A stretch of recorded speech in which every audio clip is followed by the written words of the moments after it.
नियाज़ी साहब ने 176 वोट हासिल किए। अस्सलाम वालेकुम। प्रोग्राम दो राय के साथ मैं हूं असदरीम खान और मेरा साथ देंगे बाकिर सज्जाद। आज बिलाखिर वो दिन आ गया जिस दिन के लिए 22 साल पहले इमरान खान ने अपनी जदोजहद का आगाज़ किया। कौमी असम्बली में एक सीट से लेकर आज हुकूमत बनाने तक का सफ़र बहुत तवील रहा। अब इस सारी कोशिश में इमरान खान और इंसाफ की तहरीक को बहुत से हल्के तनकीद का निशाना बनाते रहे और बहुत से हल्के इस मुल्क और कौम का निजात दहिंदा समझते रहे। अब कभी गैर जमहूरी कुव्वतों की सपोर्ट का इल्ज़ाम लगा तो कभी अकेले डटे रहने की दाद मिलती रही और आखिरकार आज इस कौम ने इमरान खान को वज़ारत उज़्मा की कुर्सी पर बैठा दिया। कतई नज़र उसके कि इन इंतखाबात में भी धांधली और बेज़ाब्तगियों का इल्ज़ाम भी लगता रहा, मगर खान साहब कायद ऐवान और वज़ीर आज़म पाकिस्तान मुंतखब हो गए। अब आज वज़ीर आज़म के वोट के बाद ऐवान में काफ़ी शोर शराबा देखने को मिला। सबसे बड़ी अपोजिशन जमात नून लीग ने इमरान खान की तकरीर के दौरान भरपूर अंदाज में एहतजाज किया और तहरीक इंसाफ ने भी शहबाज शरीफ साहब की तकरीर के दौरान पूरा बदला दिया। अब पीपल्स पार्टी इस सारे सूरत हाल में अलग स्ट्रैटेजी के साथ नजर आई, ना वोटिंग में हिस्सा लिया और ना हूटिंग में। अब उसके साथ साथ बिलावल भुट्टो जरदारी साहब ने भी ऐवान में अपनी पहली तकरीर की और मुख्तलिफ हलकों की तरफ से काफ़ी दाद भी समेटी। अब इमरान खान साहब इंतखाबात में जीत तो गए हैं, मगर अब मुल्क को जो मसाइल और चैलेंजेस दरपेश हैं उनसे कैसे जीता जा सकता है, हुकूमत चलाने की हिकमत अमली क्या होगी, 100 दिन के इब्तदाई प्लान को किस तरह से तरतीब दिया जाएगा, अपोजिशन कितना टफ टाइम देगी, ये तमाम मामलात हमारे आज के प्रोग्राम में मौजूए बहस होंगे। जनाब बाकिर साहब, वो 22 साल का आज एक नतीजा अब हमें नज़र आ रहा है। इमरान खान साहब ने भी इसका जिक्र किया था अपनी मेडन स्पीच में बतौर वज़ीर आज़म पाकिस्तान, लेकिन इसमें एक जो तज़ाद नज़र आता है फ्रॉम द वेरी आउटसेट और उसको ज़रा मैं डिस्कस करना चाहूँगा आपसे। बहुत ज़्यादा तारीफ़ हुई खान साहब की जब वो कामयाब हुए पूरे मुल्क में इंतखाबात के बाद 25 जुलाई के बाद। हालांकि दूसरी जानिब हिज़्ब इख्तिलाफ कह रही थी, जो अब हिज़्ब इख्तिलाफ बन गई है, कि जी धांधली हुई। खान साहब ने सबको साथ लेके चलने का पैगाम दिया। खान साहब ने बाहमी इत्तेहाद की बात की, कौमी यकजहती की बात की और उस पैगाम के बाद बहुत सारे ऐसे लोग थे जो मुतमईन फिर गए कि जी शायद अब एक नया पाकिस्तान देखने को मिले। आज इतने ज़्यादा शोरगल में, इतने ज़्यादा हूटिंग में, इतना ज़्यादा हमें वज़ीर आज़म नामंजूर, धांधली के भी नारे लग रहे थे, खान साहब का भी जो अंदाज़ था वो काफ़ी ज़्यादा जारहाना था उनकी इनिशियल तकरीर के निस्बत। ज़रा सुन लेते हैं उन्होंने क्या कुछ कहा। इस मुल्क में सबसे पहले हमने कड़ा एहतसाब करना है। वो लोग जिन लोगों ने इस मुल्क को लूटा और मकरूज किया, मैं ये आज वादा करता हूँ, अल्लाह के सामने करता हूँ कि इनको एक आदमी से नहीं छोड़ूंगा। किसी किस्म का एनआरओ किसी डाकू को नहीं मिलेगा। बल्कि अगर धरना देना तो हम आपको कंटेनर देंगे, धरना देने के लिए हम आपको खाने भी पहुँचाएंगे, हम आपके लिए लोग भी भेज देंगे। आप धरना करें, हम आपकी सपोर्ट करेंगे पूरी।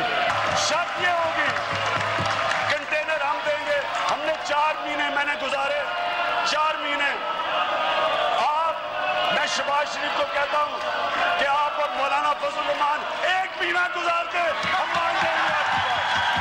अच्छा बाकिर साहब, इसमें एक दो चीज़ें हैं। पहली बात एहतसाब और दूसरी बात इंतखाबात में जो भी धांधली हुई। अगर हम एहतसाब पे आ जाए सर, आपने देखा कि उन्होंने एक तो हेडफोन्स भी लगाए हुए थे, माइक भी उनका ऑन करना पड़ा, कोई कागजात से नहीं पढ़ रहे थे, उस तरह की कोई चीज़ नहीं नज़र आ रही थी। थोड़ा ऐसे लगता है sir, may be this is devil's advocacy, के रिएक्शन हुआ जब बहुत ज़्यादा शोर मच रहा था, बहुत ज़्यादा नारे इस तरह लग रहे थे, तो खान साहब ने भी उसी तरह का पुरजोश जवाब दिया और तकरीर का आगाज़ किया एहतसाब से, जो कि पाकिस्तान तहरीक इंसाफ का 90 की दहाई से प्लेटफॉर्म भी उसी इशू पे बना था कि जी हम एहतसाब करेंगे और जिन लोगों ने हमारे आने वाली नस्ल को डेट में छोड़ा उन सब का हम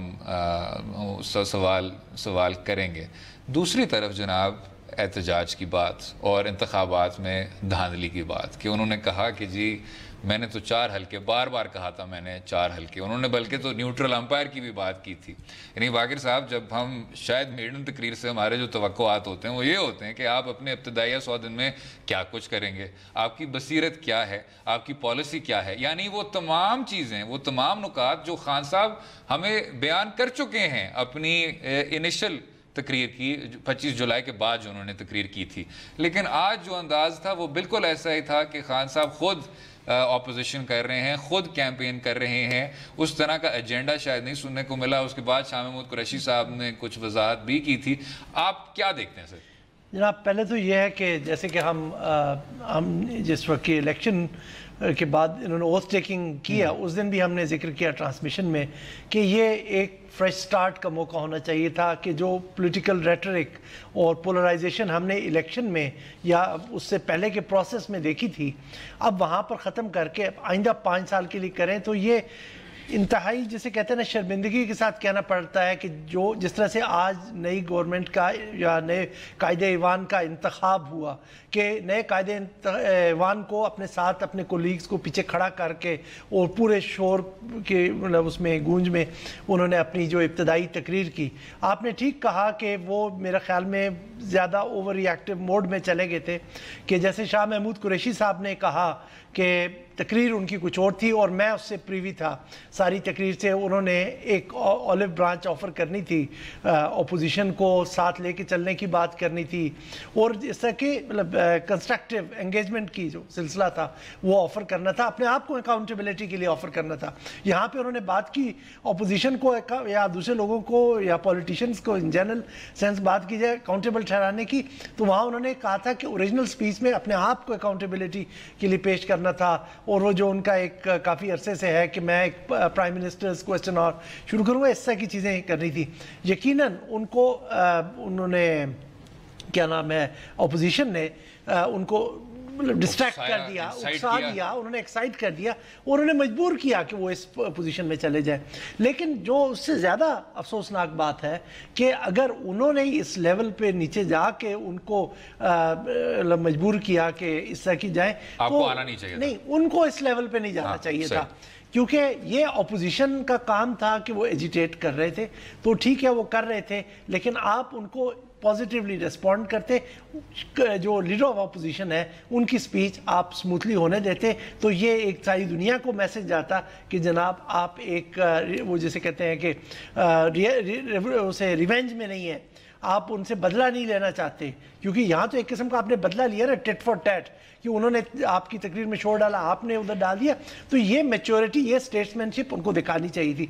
इनकी तकरीर में बहुत से लोग कह रहे हैं कि हमें अपोजिशन लीडर या अपोजिशन के दिनों के इमरान खान की झलक नज़र आ रही थी। तो हमने ये देखा था कि जब शाहिद खाकान अब्बासी भी हुए थे, अपने नवाज शरीफ साहब की जगह इलेक्ट हुए थे, तो उन्होंने भी, हम एक्सपेक्ट कर रहे थे कि लीडर ऑफ हाउस तकरीर करेंगे, तो उन्होंने भी इसी तरह की जज्बाती तकरीर की थी।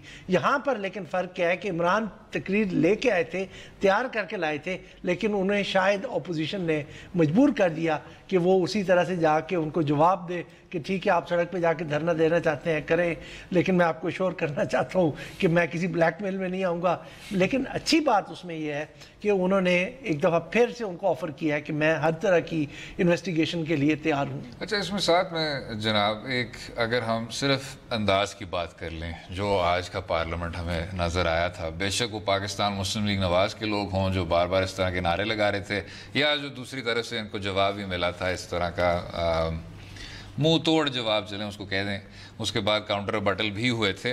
अगर आपने इसी पार्लियामेंट के ज़रिए कानून साजी करनी है और इसी में ही आपने अगर वही हमने जिस तरह बात दोहराई, बाहमी इत्तेहाद की बात करनी है, एक नए पाकिस्तान की बात करनी है, तो जब इतनी ज़्यादा पोलराइजेशन हो जाएगी तो क्या कानून साजी करना इतना ज़्यादा आसान होगा, कंसिडरिंग पहले से ही आपकी अक्सरियत शायद उतनी नुमाया नहीं है जितनी हो सकती है। और दूसरी तरफ जनाब जो ऐवान बाला है सेनेट में, पाकिस्तान तहरीक इंसाफ अक़लियत में है, तो क्या अगर हम इसी तरह चलते गए, अगर टेम्परेचर इतना ही ज़्यादा होगा, तो वो तामीरी कानून साजी के हवाले से क्या बुरा नहीं पड़ेगा?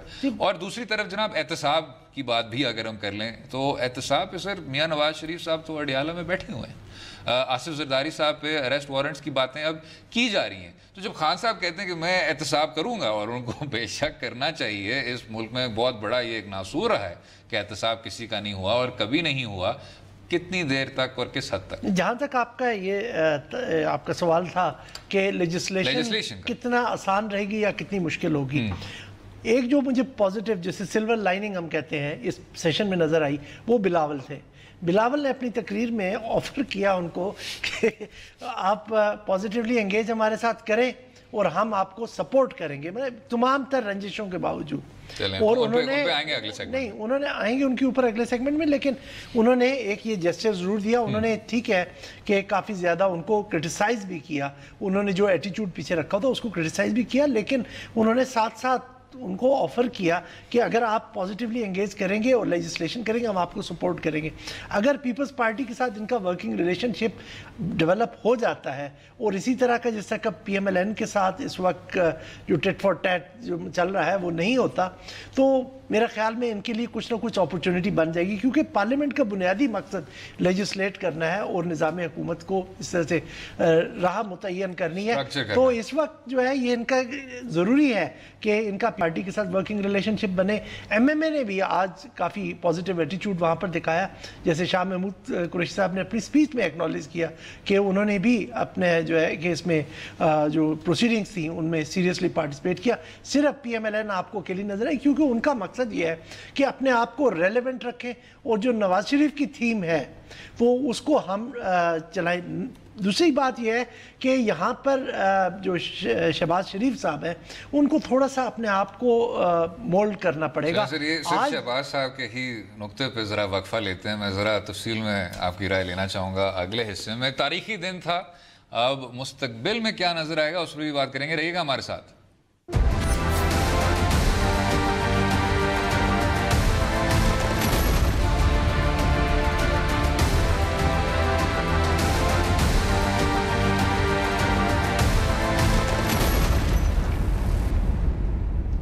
वेलकम बैक टू दो राय। बात कर रहे थे नौ मुंतखब वज़ीर आज़म इमरान खान साहब की, लेकिन दूसरी जानिब कायदे हिज़्ब इख्तिलाफ या मुस्तकबिल के कायदे हिज़्ब इख्तिलाफ शहबाज शरीफ साहब का जो रवैया था वो ज़्यादा कंसिस्टेंट नहीं नज़र आया, कोई ख़ास उसमें नज़रिया भी बुलंद नहीं हो पाया। अभी बाकर साहब भी उस पर बात कर रहे थे, लेकिन सुन लेते हैं शहबाज शरीफ साहब का कहना क्या था।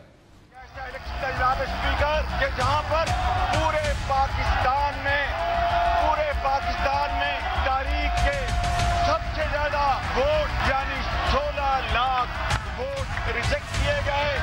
जनाब कहना है शहबाज शरीफ साहब का कि ये पाकिस्तान की तारीख का सबसे ज़्यादा रिग्ड इंतखाब है, सबसे ज़्यादा इसमें धांधली हुई। और मैं समझता हूँ इस बात पे भी खराज तहसीन बनती है जनाब, क्योंकि इसका मतलब ये है कि 1990 के इंतखाब में भी, जिसमें अदालत उज़्मा ने भी कहा है कि असलम बेग साहब और असद दुरानी साहब ने मियां नवाज शरीफ साहब को इतने इतने लाख रुपए दिए थे और एक पूरी फहरिस्त थी इस्लामी जमहूरी इत्तेहाद के सियासतदानों को, उनको इतने ज़्यादा उन्होंने फ़ंड्स एलोकेट किए थे, उन्होंने ये फ़ंड्स बाकायदा वसूल भी किए थे, उससे भी ज़्यादा धांधली हुई थी जनाब 2018 के इंतखाबात में। तो उस नुक्ते को कम से कम आगे लेके जाते एज ए न्यूट्रल ऑब्जर्वर मुझे नहीं लगती, क्योंकि सिर्फ फ़र्क कितना है कि शहबाज शरीफ साहब अगर मान ले किस दफ़ा धांधली हुई है तो ये रिसीविंग एंड पे थे, दूसरी एंड पे थे, तो इस वजह से इनको ज़्यादा महसूस हो रहा है कि हम रिसीविंग एंड पे क्यों थे जनाब। तो दूसरी बात जो मैं कर रहा था उससे वक्फे पे जाने से पहले कि शहबाज शरीफ स्टाइल या PMLN का स्टाइल था कि वो पार्लियामेंट को एज रबर स्टैम्प, चाहे वो प्रोविंशियल असेंबली थी या नेशनल असेंबली, रबर स्टैम्प के तो पे इस्तेमाल करते थे। उन्होंने एग्जेक्टिव ऑर्डर्स के ज़रिए गवर्नमेंट चलाते थे। यहाँ पे पहली दफ़ा उन्हें ये अब सबक सीखना पड़ रहा है कि उनको लोगों को साथ लेके जाना पड़ रहा है, लोगों की उनको सपोर्ट की ज़रूरत है। तो ये उनके लिए एक नया लेसन है और उनको पार्लियामेंट्री जो डेमोक्रेसी है उनको अब सबक आएगा और अब पता चलेगा कि वोट की कितनी इज्जत और वोट को किस तरह से अहमियत देनी चाहिए, क्योंकि दिस द फर्स्ट टाइम, क्योंकि अदरवाइज उन्होंने हमेशा से अभी पिछले 10 साल देख लें एग्जेक्टिव ऑर्डर्स के ज़रिए, और जो नेशनल असेंबली में पिछले 5 साल था वो कितनी दफ़ा आपको पता है सुप्रीम कोर्ट को कहना पड़ा कि आप ये तमाम फैसलों की अप्रूवल कैबिनेट से लेके आए, वो मियां नवाज शरीफ साहब खुद ज़ाती तौर पे किया करते थे। तो आई थिंक ये एक पॉजिटिव डेवलपमेंट है जो आहिस्ता आहिस्ता मेरे ख्याल में वो एक लेसन इम्बाइब करेंगे और साथ लेकर चलेंगे इनको। बिल्कुल ठीक जनाब, लेकिन अब आगे बढ़ते हुए जो शहबाज शरीफ साहब का एक ऑपोजिशन का स्टाइल है बाकी साहब, उसको किस तरह इम्प्रूव किया जाए।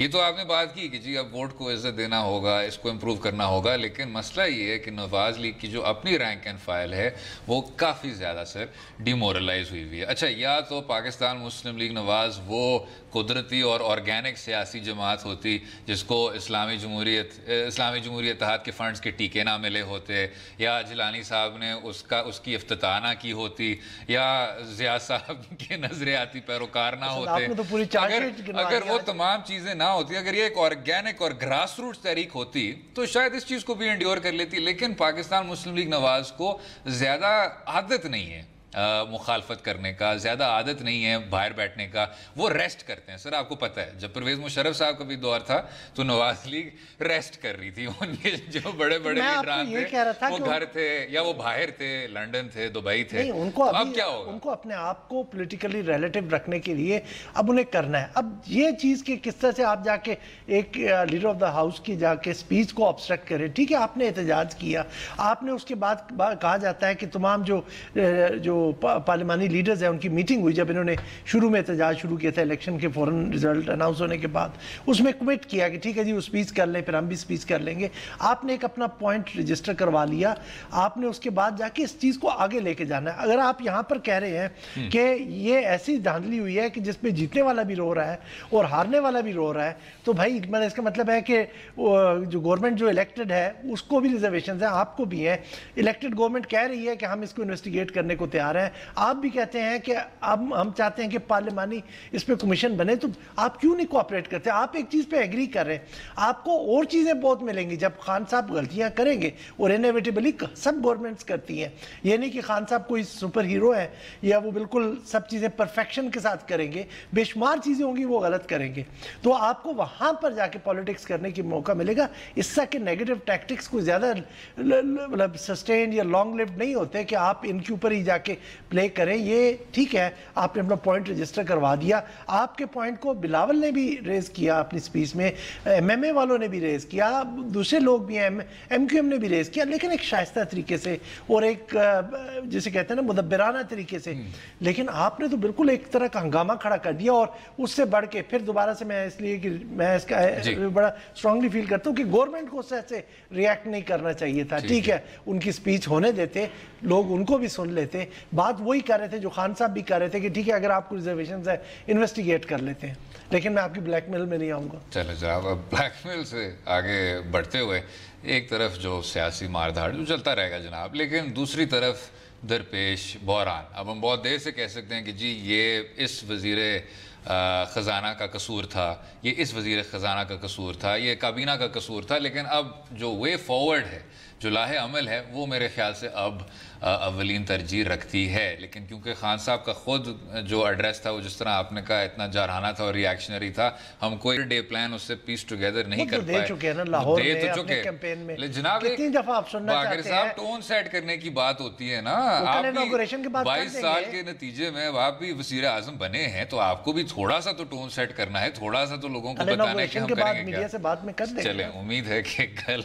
वो मीडिया के बाहर भी कुछ इस तरह लोग ना आ जाए नारे लगाने के लिए। लेकिन अगले हिस्से में जरा अगर हम बात करें पॉलिसी की, बैलेंस ऑफ पेमेंट्स की क्राइसिस की, जो आपके कुछ ताल्लुकात हैं बैरूनी ममालिक से, उनमें भी कशीदगी नजर आती है। अब इतने बड़े मसाइल से किस तरह हम निपटेंगे, उसमें आपकी भी सिर्फ फॉरेन पॉलिसी पर तो बहुत गहरी नजर होती है, उससे फायदा उठाएंगे। रहिएगा हमारे साथ।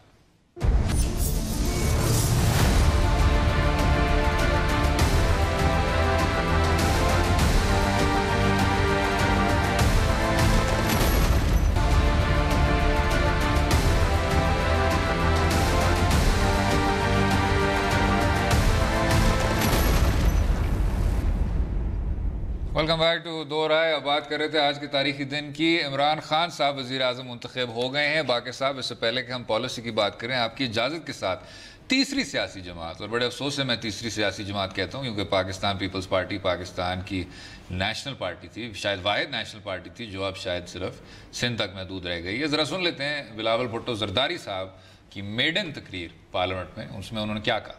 किसी मखसूस जमात का वजीर आजम नहीं है, वो पूरा पाकिस्तान का वजीर आजम है, हर पाकिस्तानी का वजीर आजम है।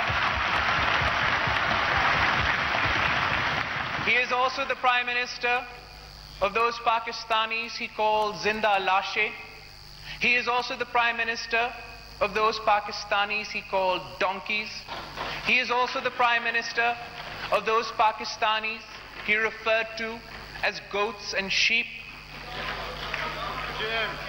वज़ीर आज़म पाकिस्तान की हैसियत में मिस्टर स्पीकर, वज़ीर आज़म पाकिस्तान की हैसियत में मिस्टर स्पीकर, मुझे उम्मीद है कि खान साहब माजी के नफरत अंगेज सियासत से गुरेज करेंगे, अपनी इंतहा पसंदी की सियासत से गुरेज करेंगे, और जिस इंटॉलरेंस की कल्चर को आज तक फरोग देते आए हैं उसको दफन करके पूरे मुल्क को साथ लेकर चलेंगे।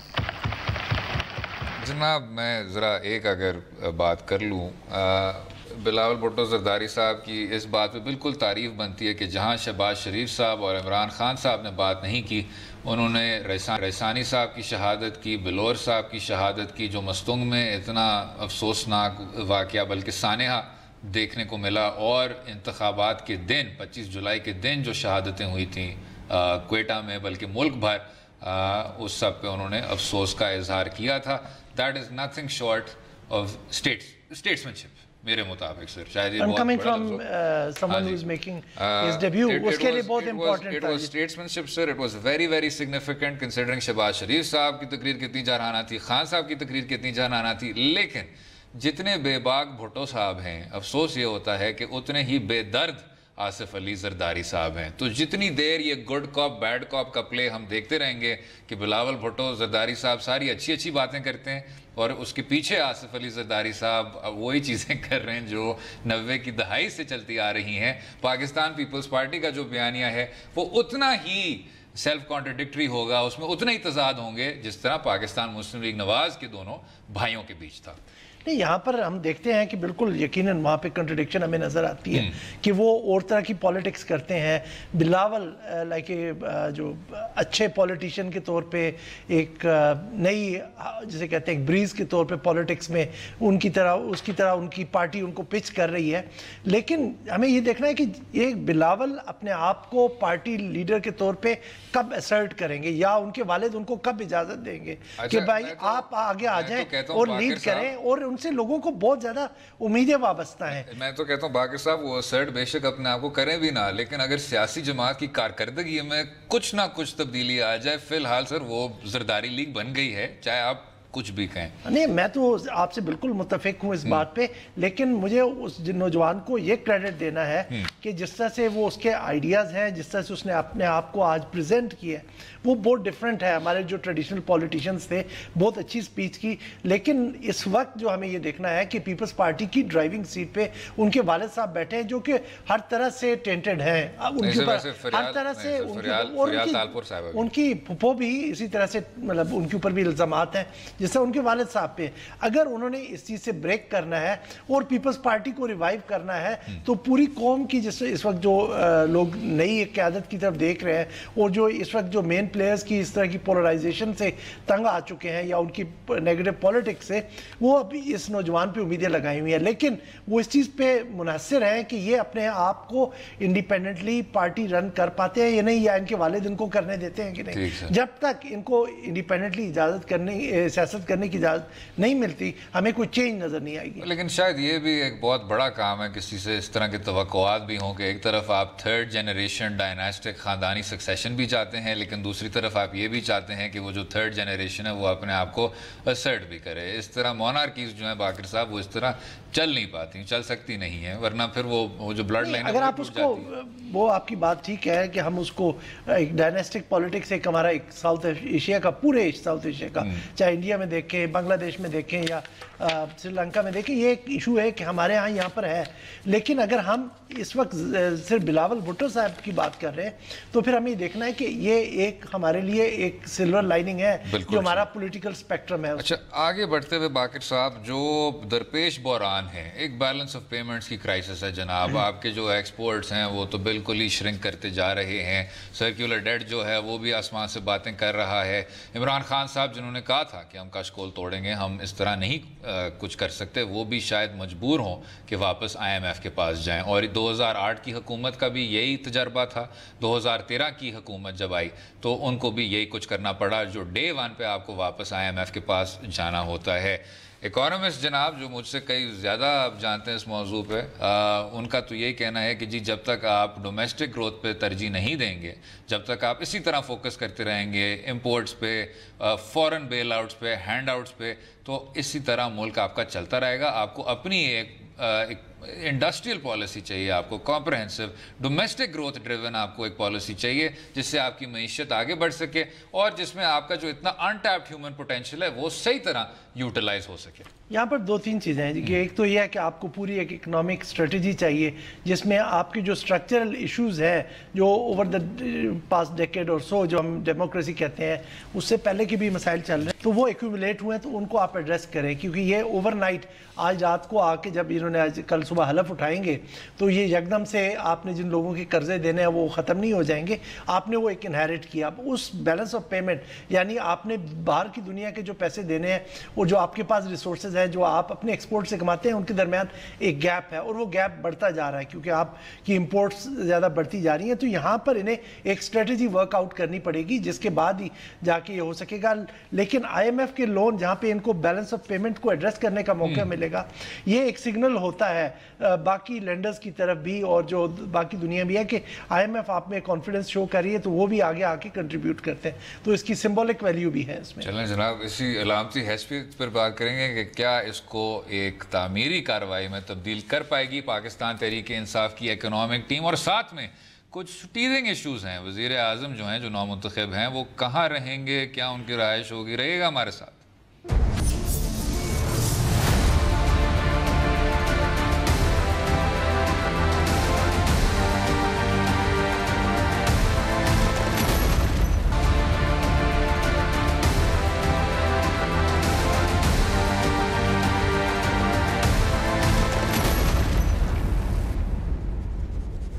वेलकम बैक टू दो राय पे अक्सर पाकिस्तान के जो कशीदा ताल्लुकात हैं बाहर के ममालिक के साथ वो डिस्कस होते हैं, लेकिन आज एक मुख्तसर से अमन की नोट की बात करते हैं। इमरान खान साहब ने कुछ अपने बाहर के मुल्क के दोस्त बुलाए अपनी इनॉग्रेशन पे, उनकी भी ज़रा बात सुनते हैं।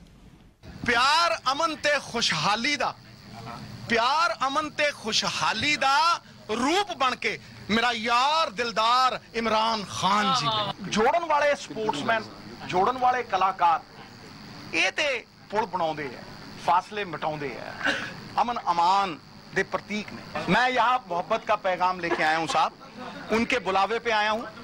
कुछ काम सरकारों के होते हैं जो पॉलिटिकल होते हैं, मैं उनमें दखलंदाजी करने नहीं आया हूँ, मैं उनकी खुशी में शरीक होने आया हूँ। देखें बाकिर साहब, कभी कभी खुशी की भी बात करते हैं, अमन की भी बात करते हैं, कोई पॉजिटिव एक नोट की भी बात करनी चाहिए। सिद्धू साहब आ रहे हैं, इमरान खान साहब ने भी कहा है कि वो बेहतर ताल्लुकात चाहते हैं हिंदुस्तान के साथ। ये पाकिस्तान के लिए एक बहुत बड़ा प्रोजेक्ट है जनाब, जो 70 साल में नहीं हल हो पाया।